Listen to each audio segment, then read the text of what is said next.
Yang pertama itu adalah pengertian dari kias. Nah, sebelum itu saya mau tanya nih, apakah dari teman-teman ada yang tahu apa sih itu kias?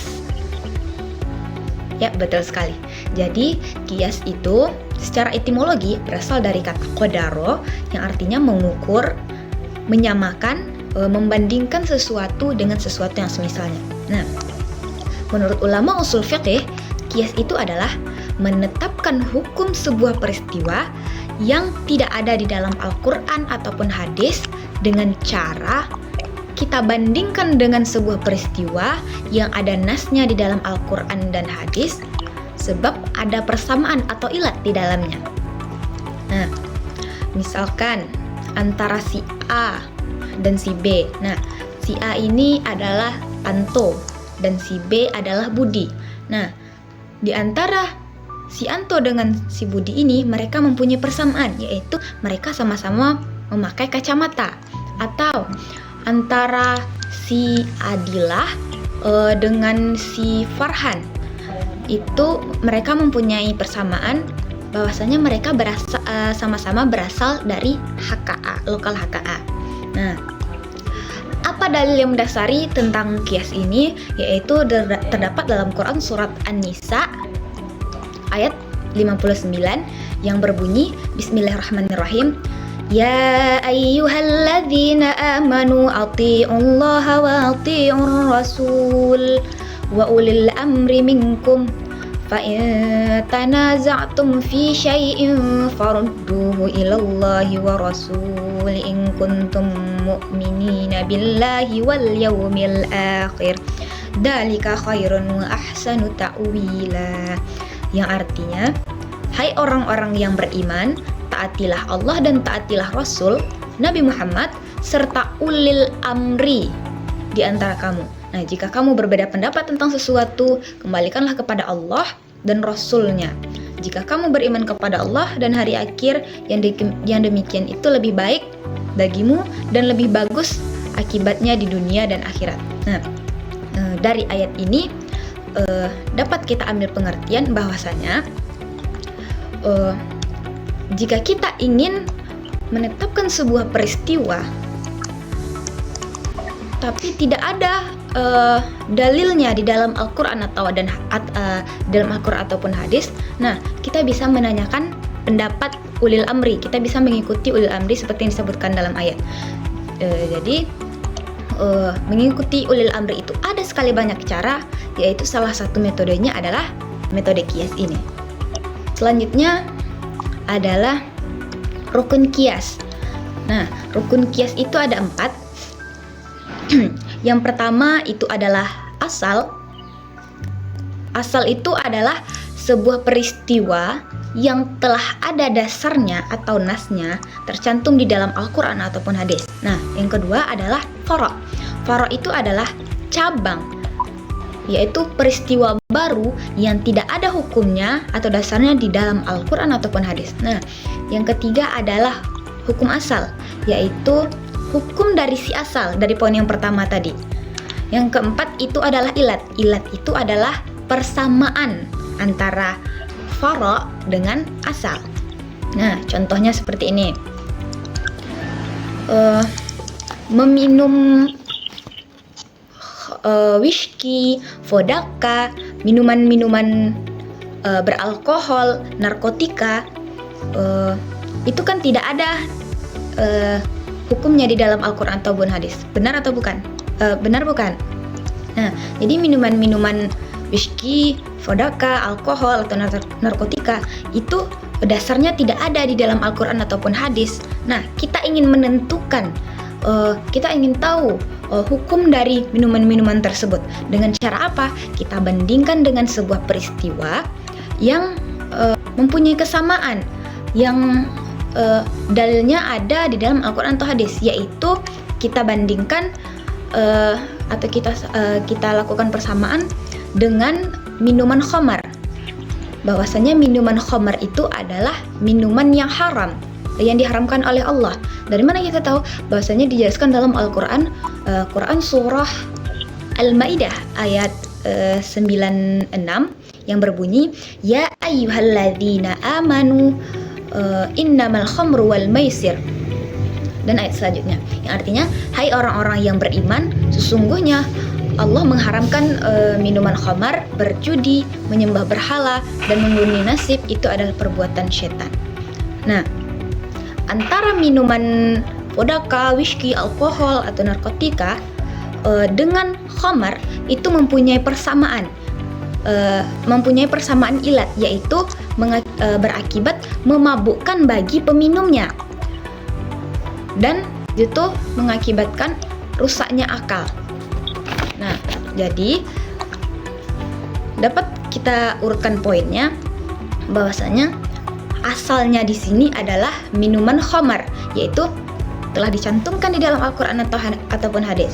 Sedangkan faroknya, peristiwa barunya adalah minuman bir, whisky atau narkotika tadi. Dan hukum asalnya ialah haram, yaitu minum khamar itu adalah haram. Dan ilatnya apa? Dia sama-sama mengakibatkan memabukkan. Saya akan menjelaskan mengenai syarat-syarat qiyas. Syarat-syarat qiyas ini terbagi menjadi 3. Yang pertama yaitu asal dan furu'. Yang kedua hukum asal. Yang ketiga yaitu ilat. Nah, yang pertama yaitu asal dan furu'. Telah diterangkan bahwa asal dan furu' berupa kejadian atau peristiwa yang pertama mempunyai dasar nas. Karena itu telah ditetapkan hukumnya. Sedangkan yang kedua tidak mempunyai dasar nas sehingga belum ditetapkan hukumnya. Oleh karena itu, asal disyaratkan berupa peristiwa atau kejadian yang telah ditetapkan hukumnya berdasarkan nas, sedangkan furu' berupa peristiwa yang belum ditetapkan hukumnya karena tidak ada nas yang dapat jadikan dasarnya. Yang kedua yaitu hukum asal. Ada beberapa syarat yang diperlukan bagi hukum asal. Yang pertama yaitu hukum asal itu hendaklah hukum syara yang amaliyah yang telah ditetapkan hukumnya berdasarkan nas. Yang kedua yaitu ilat hukum asal itu hendaklah suatu hukum yang dapat dimengerti ilatnya oleh akal.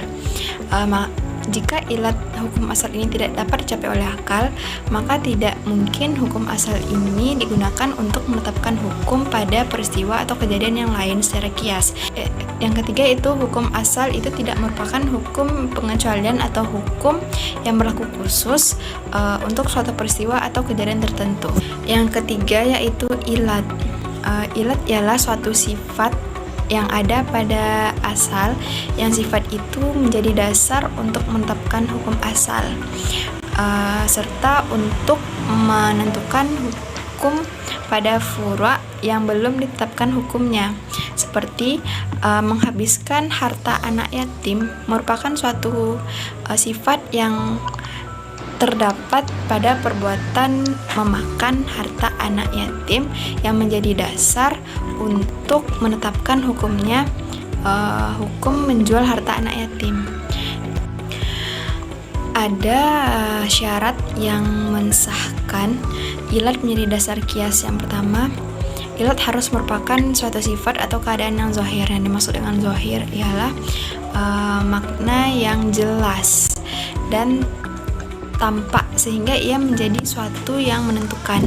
Yang kedua, ilat harus kuat, tidak terpengaruh oleh perbuatan individu, situasi maupun keadaan lingkungan dan pengertian yang dapat mengakomodasikan seluruh perubahan yang terjadi secara definitif. Yang ketiga yaitu harus ada sifat atau keadaan yang munasabah. Artinya, munasabah ialah keberadaannya dapat dipengaruhi untuk menjadikan haram, untuk menjadikan hikmah hukum. Harus ada korelasi atau hubungan yang sesuai antara hukum dengan sifat yang menjadi ilat. Yang keempat yaitu sifat-sifat yang menjadi ilat yang kemudian melahirkan qiyas harus berjangkauan luas atau muta'addi. tidak terbatas hanya pada suatu hukum tertentu. Kias terbagi tiga. Yang pertama kias ilat, yang kedua kias dalalah, yang ketiga kias sibi. Yang pertama kias ilat, yaitu hukum asal sebanding dengan far'nya karena keduanya memiliki persamaan. Kias ilat terbagi menjadi tiga bagian. Yang pertama kias jali. Kias jali itu kias yang berdasarkan dengan dalil yang pasti.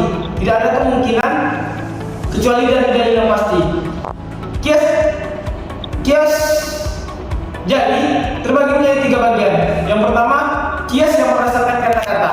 Misalnya larangan minum minuman khamar, berarti larangan meminum minuman yang memabukkan. Kias mulawi itu hukum pada far'nya lebih utama dibandingkan pada hukum pada asalnya. Seperti firman Allah Subhanahu wa taala di dalam Al-Qur'an surat Al-Isra ayat 22 yang artinya, maka sesungguhnya janganlah kamu mengatakan perkataan kepada kedua orang tuamu. Jadi ilatnya di sini yaitu larangan durhaka kepada orang tua. Nah, pembagian kias dari selanjutnya yaitu kias musawi. Kias musawi yaitu hukum pada far'nya sebanding dengan hukum pada asalnya. Seperti contohnya firman Allah Subhanahu wa taala dalam Al-Qur'an surah An-Nisa ayat 10, sesungguhnya orang-orang yang memakan harta anak yatim secara zalim, sebenarnya mereka itu telah menelan api sebelum perutnya. Karena itu ditetapkan pula haramnya memakan atau menjual harta anak yatim. Selanjutnya kias kafi. Kias kafi itu kias yang ilatnya mungkin dijadikan ilat dan kemungkinan tidak dijadikan ilat. Seperti contohnya bekas minuman burung dengan bekas minuman binatang buas atau sisa binatang buas. Ilatnya mungkin dapat digunakan untuk sisa burung buas dan kemungkinan tidak dapat dijadikan untuk burung buas karena zatnya berbeda. Yang pertama, kias dalalah. Kias dalalah ialah kias yang ilatnya tidak disebut, tetapi merupakan petunjuk yang menunjukkan adanya ilat untuk menetapkan suatu hukum dari suatu peristiwa. Seperti harta kanak-kanak yang belum balik, apakah wajib ditunaikan zakatnya atau tidak? Para ulama yang menetapkan wajib mengkiaskannya kepada harta orang yang telah balik, karena ada petunjuk yang menunjukkan ilatnya, yaitu kedua harta itu sama-sama dapat bertambah dan berkembang. Tetapi mazhab Hanafi tidak mengkiaskannya kepada orang yang balik, tetapi kepada ibadah seperti sholat, puasa, dan sebagainya. Ibadah hanya diwajibkan kepada orang yang mukallaf, termasuk di dalamnya orang yang telah balik, tapi tidak diwajibkan kepada anak kecil atau orang yang belum balik. Karena itu, anak kecil tidak wajib menunaikan zakat hartanya yang telah memenuhi syarat-syarat zakat. Yang kedua adalah kias syibih. Kias syibih ialah kias yang far'unya dapat dikiaskan kepada dua asal atau lebih, tetapi diambil asal yang lebih banyak persamaannya dengan far'u. Seperti hukum merusak budak dapat dikiaskan kepada hukum merusak orang merdeka, karena kedua-duanya adalah manusia. Tetapi dapat pula dikiaskan kepada harta benda, karena sama-sama merupakan hak milik. Dalam hal ini, budak dikiaskan kepada harta benda, karena lebih banyak persamaannya dibandingkan dengan dikiaskan kepada orang merdeka. Sebagaimana harta budak dapat diperjualbelikan, diberikan kepada orang lain, diwariskan, diwakafkan, dan sebagainya. Nama saya Muhammad Nabil dengan NIM 24 1301 0044. Saya ingin bertanya untuk kelompok 5, apa yang menyebabkan kias itu menjadi batal meskipun sebelumnya kias itu sah? Dua pertanyaan dari Muhammad Nabil, apa yang menyebabkan kias menjadi batal meskipun sebelumnya sah? Ada beberapa faktor yang menyebabkan kias yang awalnya sah menjadi tidak sah. Yang pertama itu karena dijauhkannya ayat Al-Quran yang bertentangan dengan kesimpulan kias. Nah, yang kedua itu penyebabnya karena adanya bertentangan pula dengan Al-Quran dan hadis yang bertentangan dengan kias. Nah, yang ketiga seperti yang saya katakan tadi, kias itu dikatakan tidak sah karena cacatnya salah satu rukun kias. Nah, yang keempat itu adanya kias yang lebih kuat dari adanya kias lain yang lebih kuat. Nah, jika ditemukan kias lain dengan dasar yang lebih kuat atau lebih dekat kemiripannya dengan kasus asal, maka kias yang sebelumnya dianggap sah menjadi batal. Bagaimana tanggapan dari